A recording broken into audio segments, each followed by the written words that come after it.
My mom always wanted to have a pretty daughter, but instead, she gave birth to me, an ugly-looking girl with a really big and crooked nose. To make things worse, my mom lived in complete denial and convinced herself somehow that I was extremely gorgeous, and that I could become a supermodel one day if I just tried hard enough. That's why she forced me to wear makeup to school ever since I was in first grade. I can't tell you how awful it was, especially because the other girls in my class constantly made fun of it. She puts on makeup to look prettier than us. Oops, someone should tell her that it didn't work. She still looks like Shrek. Finally, I had enough of being bullied. I told my mom, I don't want to wear your stupid makeup anymore. I hate it. But, sweetie, how are you ever going to find a husband if you look ugly? Don't you want to have kids one day? She said that to me even though I was only 9 years old. I think her plan was to make me feel insecure and ugly, so I would put more effort into looking pretty. My mom's biggest obsession were beauty pageants, after all. Once a month, she would take me to another city, put me into a ridiculous-looking costume, and make me go on stage. I can't put into words how much I hated those competitions. The other mothers always stared at me with a face like, what is this ugly girl doing on stage? Get her off. Meanwhile, my mom would scream as loud as she could, smile more, smile more! One time on stage, I got asked, what makes you different from the other girls? And I should have responded, what makes me different is that I'm ugly. But I didn't want to embarrass my mom in front of the other mothers. So instead, I said, I am probably the only girl participating in this contest that hasn't had a boyfriend yet. The judges all started laughing, but the mothers of the other girls were super offended. They acted as if I had called their daughters whores. That's what's so creepy about beauty pageants for children. All the moms think their daughter is the prettiest and most perfect girl in the world. And meanwhile, they use every chance they get to trash talk the daughters of other moms.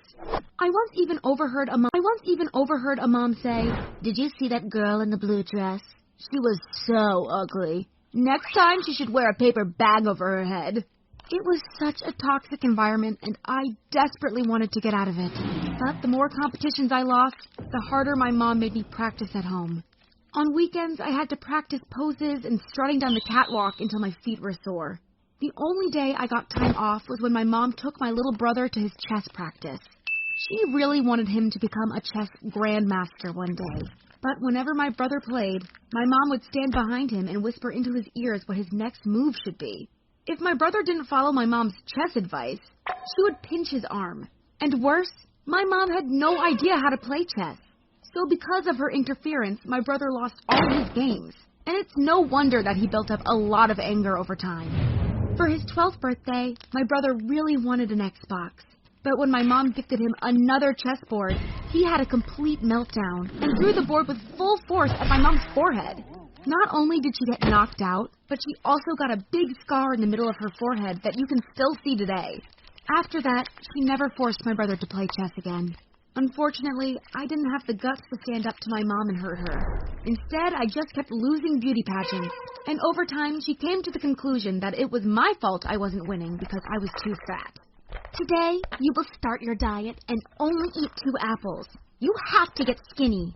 Okay, Mom, I will lose weight for you. But you also have to promise me something. If I should get skinny and still not win any beauty pageants, then please let me find a new hobby.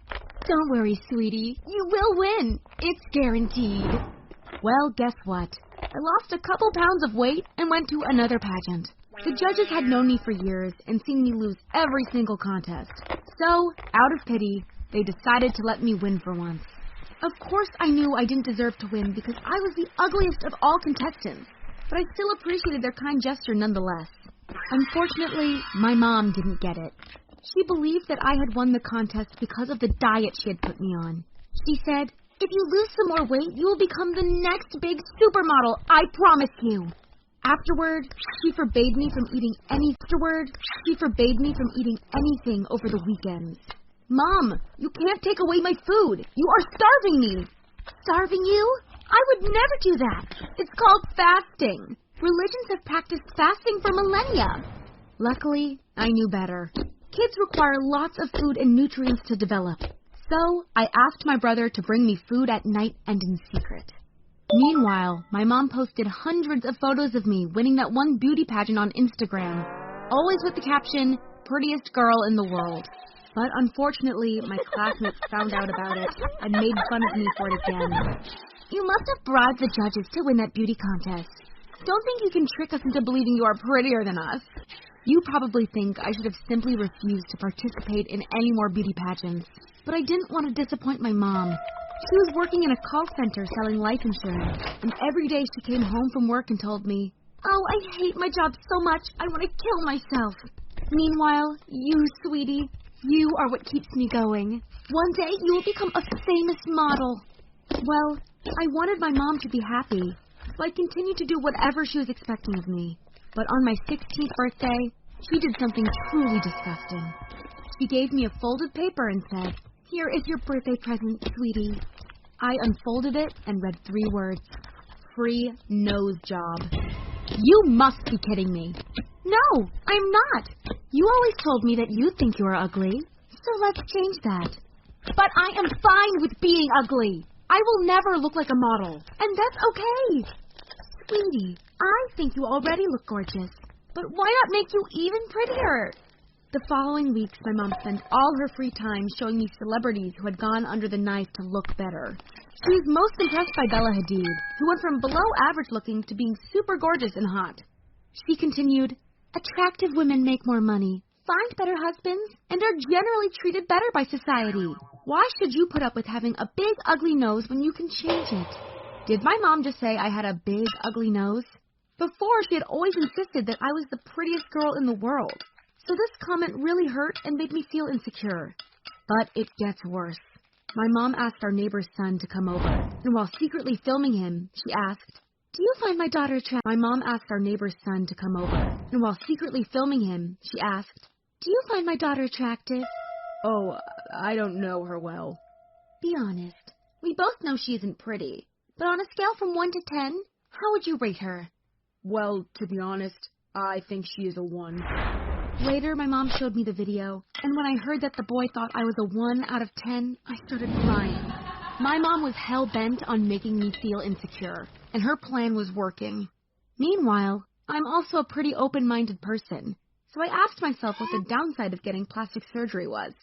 And honestly, the only negative aspect I could think of was that my classmates would surely make fun of me if they saw I had gotten a nose job, especially because I was still only a teenager. Well, my mom kept reminding me for a few more weeks just how ugly I was until I gave in and got a nose job, just like she wanted. However, only 80% of people who get a nose job are satisfied with the results. This means that 20% have a bad outcome. I mean, what if something went wrong and I turned out even uglier than before? Well, 1 week after the operation, I could take off the bandage, and oh my God, my nose looked like that of a supermodel. It was crazy. I wasn't just less ugly, but I was one of the pretty girls now. I ran to my mom and said, "Thank you so much. It looks amazing." My mom was just as impressed as I was, and she convinced me that same day to also get cheek implants to make my cheeks look fuller. It's weird. Growing up, I always thought I didn't care that I was ugly. But now that I had a chance to turn things around and become really good-looking, my appearance became all I cared about. When I got back to school with my perfect nose, all the other girls were jealous and trash-talked me. "Do you really have such low self-esteem that you need plastic surgery? How pathetic." "Oh, really? So, according to your logic, anyone who wants to change their body has low self-esteem? What about people who want to lose weight? Do you think that they are pathetic too?" You see, to me, plastic surgery has become just another form of self-improvement. Some people are born pretty by sheer luck, and this is my way of evening out the playing field. Also, my classmates kept calling me fake and plastic, so out of spite, I got even more done on my body. Boob job, cheek implants, tummy tuck. Piece by piece, I turned into a stunningly hot girl. But while it improved my self-image, it's easy to get addicted to just finding one more thing to change. Especially if your mom pays for everything and pressures you into getting more and more done.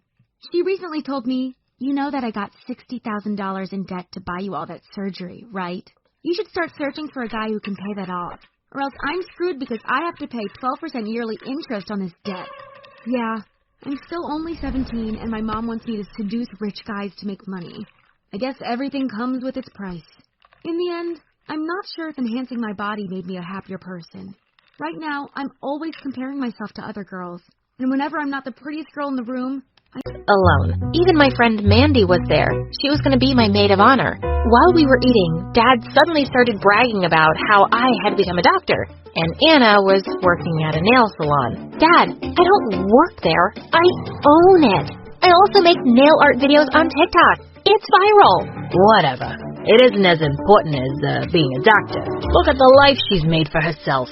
If only you were even an ounce like her. What Anna does is good too. Whatever it is. Mom, Dad, you both are impossible. And Cora, you are such a show-off. You invited us all to show off your new house and your fiancé, who is my leftover, by the way. Pathetic. What?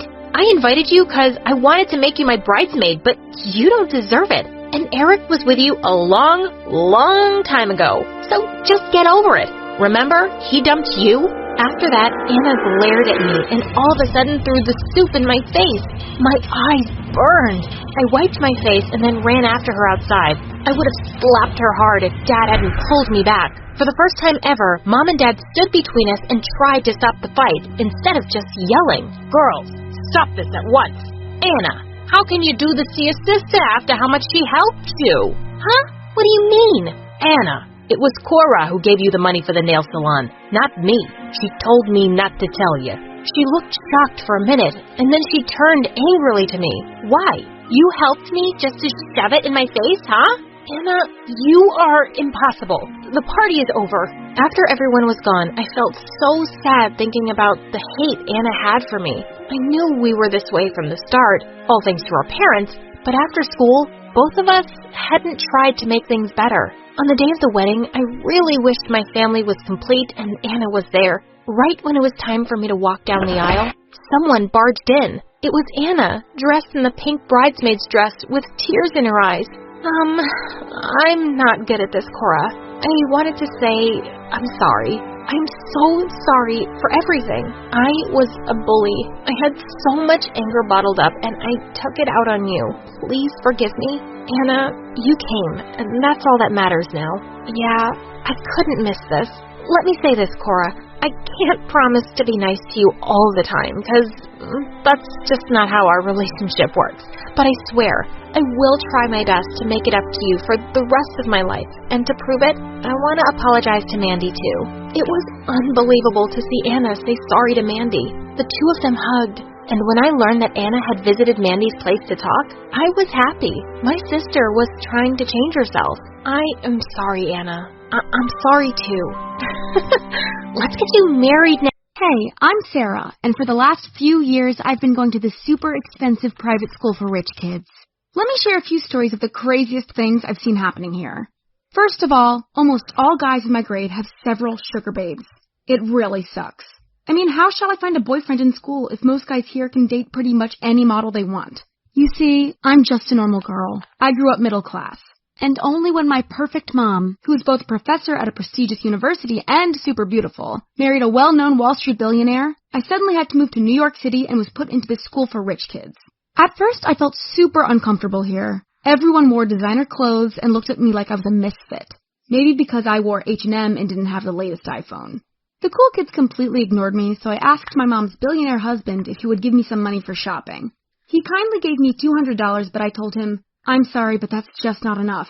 My classmates all wear designer clothes. I think I'll need at least $3,000 to buy good enough clothes to fit in. He shook his head in disappointment, but gave me the money anyway. Then I went on a wild shopping spree, buying tons of super fancy clothes. Sounds fun, but it wasn't. Because I had worn modest clothes all my life, and now I was betraying my own values just to make other people like me. It felt wrong. However, dressed like a rich girl, I went back to school and asked some of the cool kids how their weekend was. A girl responded, "Oh, it was so funny because we saw a poor homeless woman on the streets, and then we had a hilarious idea. We bought an $800 Dolce & Gabbana sweater and gave it to her. It's so funny because everyone will believe it's a fake one, even though it's real." I started laughing with them, even though I thought it was absolutely disgusting. I mean, with that money, they could have rented her a home for a month or bought her food for weeks. At least they accepted me into their clique. We were sitting down at an expensive restaurant when one of them spotted a beggar outside. He was still in his teens, and I felt so bad, but one of the girls said, Why don't we invite him to dine at our table? We order expensive food and wait until he goes to the restroom. That's when we sneak out of the restaurant so that he has to pay the bill, which of course he can't. They all started laughing again, and one girl went outside to invite the homeless to eat with us. He looked tired, and I asked him to tell us his story, which was heartbreaking. He said his family had thrown him out when he was only 14, and ever since he'd been living on the streets. We ate together, and the other girl started giggling when he told us he'd go to the restroom. Once he was gone, we all stood up and left, but I quickly threw $300 on the table so he wouldn't get in trouble for not being able to pay. Things got even crazier when I was invited to my classmate Sergey's birthday party. He was only 16 but living in his own New York City penthouse. I did some research and found out that it cost $30,000 a month to rent it. Even more shocking was that he had 3 gorgeous models standing next to him at all times. At one point he said, "Me and my sugar babes welcome you to my home." I guess when you're rich you can buy love, or at least flesh. And Sergey was Russian, and we all know that Russians love to brag about how rich they